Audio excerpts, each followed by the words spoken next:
तो इस वक्त आप देख रहे हैं इमरान खान के पास पर्याप्त बहुमत नहीं है, लेकिन कैसे पक्ष विपक्ष में वार पलटवार हो रहा था संसद के भीतर। आपने सुना शाह महमूद कुरैशी आपसे कुछ देर पहले बोल रहे थे, उससे पहले शहबाज शरीफ को भी आप सुन रहे थे, जहां पर शहबाज शरीफ ने सुप्रीम कोर्ट के ऑर्डर का हवाला देते हुए स्पीकर को उनकी ड्यूटी से अवगत कराया और कहा कि आप फेयर रहें, बायस ना हो और इस पूरे मामले को ध्यान से सुने।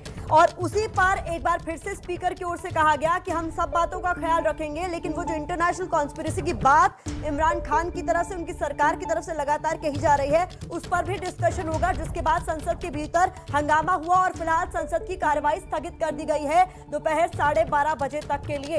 ये इस वक्त का बड़ा अपडेट है। पाकिस्तान में संसद की कार्रवाई दोपहर 12:30 बजे तक के लिए स्थगित कर दी। आपसे कुछ देर पहले शहबाज शरीफ बोल रहे थे, जिसमें वो कह रहे थे कि संविधान का मजाक बनाया गया, संविधान का उल्लंघन हुआ और जो सुप्रीम कोर्ट का ऑर्डर है कायदे से उसका पालन कराया जाए। जिसके बाद शाह महमूद कुरैशी जो कि विदेश मंत्री इमरान सरकार में, वो बोल रहे थे और उसके बाद हंगामा हुआ, जिसके बाद तय किया गया है कि जो संसद की कार्रवाई है दोपहर 12:30 बजे तक के लिए स्थगित कर दी गई। आशीष, देखिए, सबसे महत्वपूर्ण बात जो स्पीकर ने कही, जो बातें आप प्रतिमा कह रही हैं, स्पीकर का ये कहना कि जो भी मैं करूंगा, उन्होंने जब शहबाज शरीफ बोल रहे थे उनको रोक करके बात कही कि शहबाज शरीफ साहब, मैं पहले ये बिल्कुल क्लियर कर दूं कि जो भी सुप्रीम कोर्ट का ऑर्डर है उसके मुताबिक ही प्रोसीडिंग चलेगा।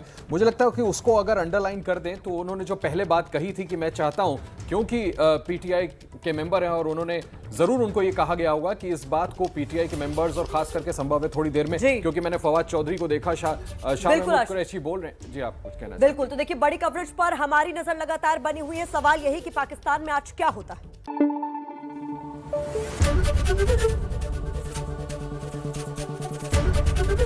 एबीपी न्यूज आपको रखे आगे।